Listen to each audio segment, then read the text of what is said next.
Hello friends, जय Hind. Biology मास classes में आज आपका फिर से स्वागत है। आज हम एक नए topic Hershey and chess experiment के बारे में बताने जा रहे हैं। जेनेटिक मटेरियल की खोजबीन के समय सर्वप्रथम ग्रिफिथ महोदय ने क्या किया था, एक एक्सपेरिमेंट किया था। फ्रेडरिक ग्रिफिथ ने सबसे पहले एक्सपेरिमेंट किया सन 1928 में, जिसे ग्रिफिथ एक्सपेरिमेंट भी कहते हैं या उसे ट्रांसफॉर्मिंग प्रिंसिपल के नाम से भी जाना जाता है। क्योंकि इन्होंने जो एक्सपेरिमेंट किया था वो स्ट्रेप्टोकोकस न्यूमोनी को लिया और चूहे के अंदर इंजेक्ट किया था, और उसमें ये देखा था कि जो स्ट्रेप्टोकोकस न्यूमोनी थे वो दो प्रकार के थे, एक आर स्ट्रेन वाले और दूसरे एस स्ट्रेन वाले। जो एस स्ट्रेन वाले थे वो वायरुलेंट थे, जबकि आर स्ट्रेन वाले जो थे वो नॉन वायरुलेंट थे, रोग को उत्पन्न नहीं कर पा रहे थे आर स्ट्रेन वाले। जबकि एस स्ट्रेन वाले क्या थे, यहाँ पर एस स्ट्रेन वाले जो थे वो वायरुलेंट थे, रोग को उत्पन्न कर देते थे। तो इसके कारण क्या किया गया था कि जो ग्रिफिथ महोदय ने एस स्ट्रेन को हिट किल किया और आर स्ट्रेन के साथ मिलाकर चूहे के अंदर इंजेक्ट किया था, तो चूहा मर गया था। तो उन्होंने ये कहा था कि चूहा डेड हो गया, खत्म हो गया, लेकिन क्यों हुआ ये नहीं बताया। यानी कोई ना कोई पदार्थ एस स्ट्रेन से आर स्ट्रेन में गया, लेकिन वो पदार्थ क्या है उसके बारे में नहीं बताया। तो वो पदार्थ जो चेंज हुआ, वो जिसके कारण आर स्ट्रेन वाला स्ट्रेप्टोकोकस न्यूमोनी वायरुलेंट हुआ, वो पदार्थ क्या है उसके बारे में नहीं बताया, लेकिन बताया तो इसी को ट्रांसफॉर्मिंग प्रिंसिपल के नाम से जानते हैं। इसके बाद सन 1944 में फिर से एक तीन वैज्ञानिकों ने एक प्रयोग किया, एवरी मैकलॉड एंड मैककॉर्डी ने। एवरी मैकलॉड एंड मैककॉर्डी ने ये जो एक्सपेरिमेंट किया था उसके बारे में उन्होंने बताया था कि डीएनए जो होता है वही एक ऐसा, मतलब डीएनए ही जो है वो क्या होता है, ट्रांसफॉर्मिंग प्रिंसिपल है। यानी कि डीएनए जो है एक पीढ़ी से दूसरी पीढ़ी में जाता है। DNA is a genetic material, but मतलब अनेक वैज्ञानिकों ने इसके सिद्धांत को, इसके एक्सपेरिमेंट को नहीं सही माना। तब हर्शे एंड चेस एक्सपेरिमेंट हुआ था। हर्शे चेस क्या होता है, हर्शे ने, अल्फ्रेड हर्शे और मार्था चेस ने मिल करके एक एक्सपेरिमेंट किया था। उसके लिए क्या किया, बैक्टीरियोफेज वायरस लिया। ये आपका है बैक्टीरियोफेज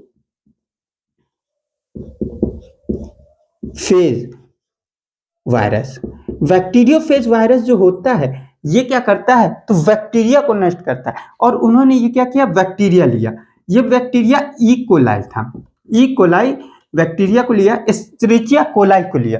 यहाँ पर क्या किया, तो बैक्टीरियोफेज वायरस जो है ये मतलब दो, इनका जो देखा जाए स्ट्रक्चर जो होता है उसका सबसे ऊपर वाला भाग हेड, जो नीचे इसके बाद वो होता है नेक, यानी जिसको कॉलर के नाम से जानते हैं, ये शीथ, और इसके बाद टेल फाइबर। इन सभी से मिल करके क्या होता है, बैक्टीरियोफेज वायरस का निर्माण होता है। बैक्टीरियोफेज वो होते हैं जो बैक्टीरिया को नष्ट कर देते हैं। कैसे नष्ट करते हैं तो थोड़ा सा ये हम आपको बता देते हैं। तो ये क्या होता है, जब बैक्टीरियोफेज है ये अपने टेल फाइबर की मदद से सतह की, ई कोलाई की सतह से चिपक जाते हैं। ई कोलाई की सतह से चिपक जाते हैं। उसमें हमने आपको पहले बताया कि ये जो आपका हेड है, हेड में क्या पाया जाता है, तो ये केवल एक चीज, क्या, डीएनए। और इसके बाद ये जो शीट है ये किसका बना हुआ होता है, ये पूरा लेयर जो होता है वो प्रोटीन का बना हुआ होता है। यानी कि जो बैक्टीरियोफेज है ये क्या होता है कि टू कंपोनेंट्स से मिलकर के बने होते हैं, डीएनए एंड प्रोटीन। ये डीएनए अंदर की तरफ पाया जाता है जो कि आनुवांशिक जेनेटिक मटेरियल, और प्रोटीन आउटर कोड है। बैक्टीरियोफेज जो होता है वो क्या होता है, ई कोलाई की सतह से चिपक जाते हैं, और सतह से चिपकने के बाद ये जो प्रोटीन होता है, मतलब ये प्रोटीन ये तो यही है, लेकिन ये जेनेटिक मटेरियल जो है इसके अंदर पहुंच जाता है। तो जेनेटिक मटेरियल जब इसके अंदर आया, तो अंदर आने के बाद ये क्या हुआ, इसके अंदर आ जाता है। जेनेटिक मटेरियल जो है वो अंदर आया, तो बैक्टीरिया जो होता है वो क्या होता है कि उसको अपना जेनेटिक मटेरियल समझ लेता है। इसकी बहुत संख्या में, बहुत अधिक संख्या में क्या करते हैं, वृद्धि करने लगते हैं। बहुत अधिक संख्या में ये क्या होते हैं, वृद्धि किए। इसमें डिवीजन होता है, और डिवीजन होते होते या इतना वृद्धि कर लेते हैं, हजारों की संख्या में क्या होता है कि ये कोड निर्मित हो जाते हैं। हजारों की संख्या में ये जेनेटिक मटेरियल का निर्माण करते हैं, और प्रत्येक से एक क्या होता है, प्रत्येक से बैक्टीरियोफेज वायरस का निर्माण होता है प्रत्येक से। अब ये बैक्टीरियोफेज इतने संख्या में अधिक होते हैं कि ये क्या होता है, इनकी लेयर क्या बैक्टीरिया की जो लेयर होती है वो फट जाती है। अब ये पूरी तरह से स्वतंत्र हो गए, बाहर गए। तो यहां से देखा जाए तो ट्रांजेक्टेड हुए, यानी एक रूप से दूसरे रूप में बदले। यहां पर इसके अंदर का जो प्रोटीन है ये कहां पे, जो बैक्टीरियोफेज है वो कहां पे आ गया, बैक्टीरियोफेज बैक्टीरिया के अंदर गया और बैक्टीरिया के कुछ लक्षण उसके अंदर भी विद्यमान हो गए। बैक्टीरियोफेज के अंदर बैक्टीरिया के भी कुछ लक्षण आ जाते हैं, तो दोनों मिलकर के फिर ये क्या हुआ, वो दूसरे पर जाते हैं। मतलब कि अब ये जितने हजारों की संख्या में स्वतंत्र हुए हैं वो सभी जाकर के क्या हुआ, ये दूसरे बैक्टीरिया पर आक्रमण करते हैं। तो इस तरह से बैक्टीरियोफेज के बारे में बताया। अब बात करते हैं हर्शे एंड चेस एक्सपेरिमेंट के बारे में। हर्शे एंड चेस ने क्या किया था, तो इनका जो मतलब कि एक्सपेरिमेंट है वो 3 चरणों में कंप्लीट होता है। एक इन्फेक्शन, दूसरा ब्लेंडिंग, तीसरा सेंट्रीफ्यूगेशन। पहला क्या होता है, इन्फेक्शन, दूसरा ब्लेंडिंग, तीसरा सेंट्रीफ्यूगेशन। इन्फेक्शन यानी कि संक्रमण, ठीक है ना। दूसरा ब्लेंडिंग यानी कि मिश्रण, और तीसरा आपका जो होता है सेंट्रीफ्यूगेशन, अपकेंद्रण।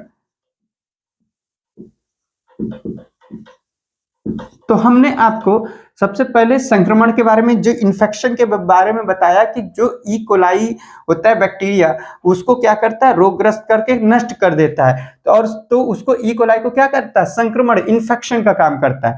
अब आगे हर्शे एंड चेस ने जो प्रयोग किया था कि उन्होंने सबसे पहले क्या किया कि 2 कल्चर मीडियम बनाए, यानी कि 2 मीडियम तैयार किए। क्या, तो इसमें बैक्टीरियोफेज वायरस, मतलब कि वही बैक्टीरिया और बैक्टीरियोफेज वायरस दोनों को लिया और दोनों 2 कल्चर तैयार किए। कौन से 2 कल्चर, तो उन्होंने रेडियो एक्टिव फास्फोरस और रेडियो एक्टिव सल्फर को लिया।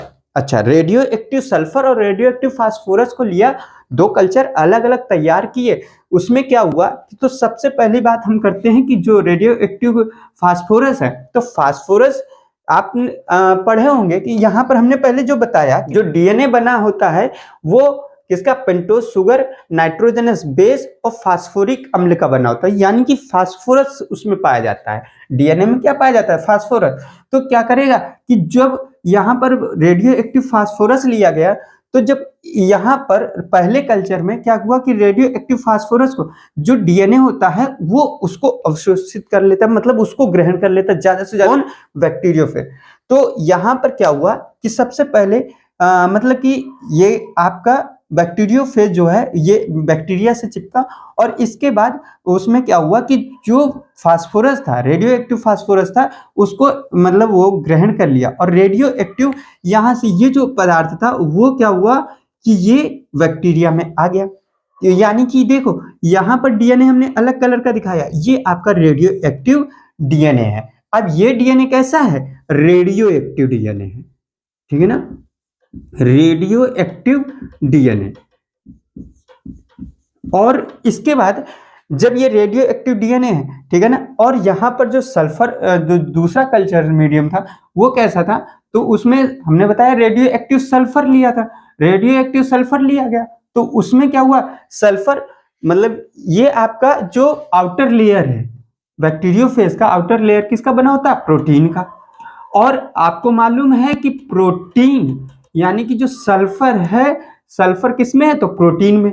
तो यहां पर क्या हुआ कि प्रोटीन जो है वो प्रोटीन उस सल्फर को एब्जॉर्ब कर लेता है, ठीक है ना। तो सल्फर को एब्जॉर्ब किया तो ये सल्फर जो है वो रेड कलर का हो गया। तो यहां पर ये रेड कलर का हो गया, रेडियो एक्टिव यहां पर प्रोटीन हो गया। ये कैसा प्रोटीन हो गया, रेडियो एक्टिव प्रोटीन हो गया, ठीक है ना। ये तो ये इन्फेक्शन हुआ। अभी क्या होगा कि इसका जो जेनेटिक मटेरियल है वो इसमें आ जाता है, ठीक है ना। तो जेनेटिक मटेरियल आपका डीएनए, लेकिन वो इसमें आ गया। दूसरा क्या है, ब्लेंडिंग यानी कि मिश्रण। आपने यहां पर देखा इन्फेक्शन हुआ, ये आपका इन्फेक्शन हुआ, ठीक है ना। और ब्लेंडिंग में क्या होता है, तो देखा जाए तो ब्लेंडिंग जो होता है, जब किसी पदार्थ को सतह से कोई चिपक जाता है तो आप तेजी से घुमाते हो, तो तेजी से घुमाने में क्या होता है, अगल बगल की चीजें जो होती हैं वो दूर हो जाती है। तो ये जो दूर हुआ उसी को उन्होंने क्या कहा, ब्लेंडिंग, ठीक है ना, ये आपका ब्लेंडिंग हो गया। तो हर्शे एंड चेस ने तीसरे में क्या किया, सेंट्रीफ्यूगेशन। सेंट्रीफ्यूगेशन क्या होता है, अपकेंद्रण। अपकेंद्रण में क्या होता है कि जब कोई पदार्थ किसी तेजी से हम हिलाते हैं तो क्या होता है कि जो भारी पदार्थ होते हैं वो नीचे बैठ जाता है और जो हल्के पदार्थ होते हैं वो ऊपर चला जाता है। तो इसमें क्या हुआ कि दोनों को जब सेंट्रीफ्यूगेशन हुआ तो दोनों में क्या हो गया, तो इसमें भी हम आपको बताते हैं ये क्या होता है। यहां पर सबसे पहले ये आपका है, ठीक है ना, सेंट्रीफ्यूगेशन। तो यहां पर सेंट्रीफ्यूगेशन में क्या हुआ, ये भारी पदार्थ है, ठीक है ना, ये नीचे चले गए, यहां पर भी वही चीज नीचे आ गया, ठीक है ना, कुछ भी हो। और इसके बाद क्या हुआ, जो हल्के पदार्थ थे वो ऊपर हो गए, ये ऐसा ही तो होता है, ये चीज है। अब यहां पर क्या हुआ कि जो हल्के पदार्थ यानी कि जो प्रोटीन है, ये हल्का पदार्थ था, ये कहां पहुंच गया, तो प्रोटीन आपका यहाँ पे देखा जाए तो इसमें जो प्रोटीन है मतलब रेडियो एक्टिव प्रोटीन, ये यहां पे आ गया। और आपका जो है डीएनए ये नीचे बैठ गया, और इसमें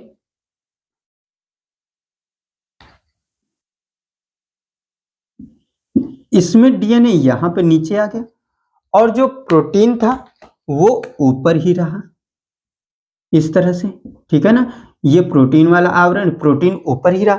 तो यानी कि इसमें आपका रेडियो एक्टिव जो यहां पर देखा गया, तो ये क्या था कि जो रेडियो एक्टिव डीएनए था,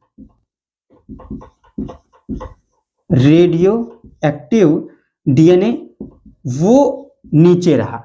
इसमें मात्र ये डीएनए है, तो ये भी डीएनए क्या हुआ, नीचे ही रहा, ठीक है ना।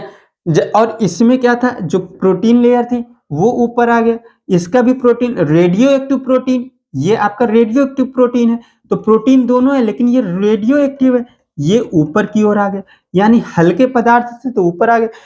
तो इससे ये पता लगा कि जो डीएनए था, अब यहां पर ये देखा गया, तो ये आपके उसी तरह से, तो इसमें का जो यहां पर डीएनए है, ठीक है ना, बैक्टीरिया में क्या देखा गया कि जो रेडियो एक्टिव प्रोटीन है वो बाहर, इसमें रेडियो एक्टिव प्रोटीन बाहर, और इसमें रेडियो एक्टिव डीएनए अंदर।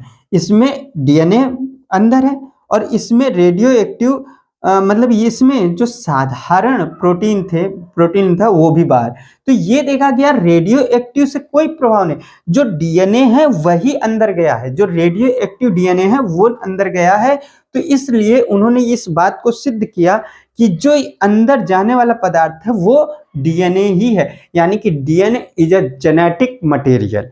इससे सिद्ध हुआ कि जो डीएनए है वही जेनेटिक मटेरियल है, आनुवांशिक पदार्थ है, और जो प्रोटीन है वो मतलब नहीं है। तो प्रोटीन जेनेटिक मटेरियल ना होकर के क्या है, केवल डीएनए ही जेनेटिक मटेरियल है।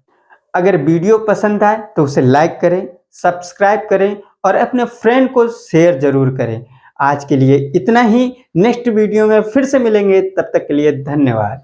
जय हिंद।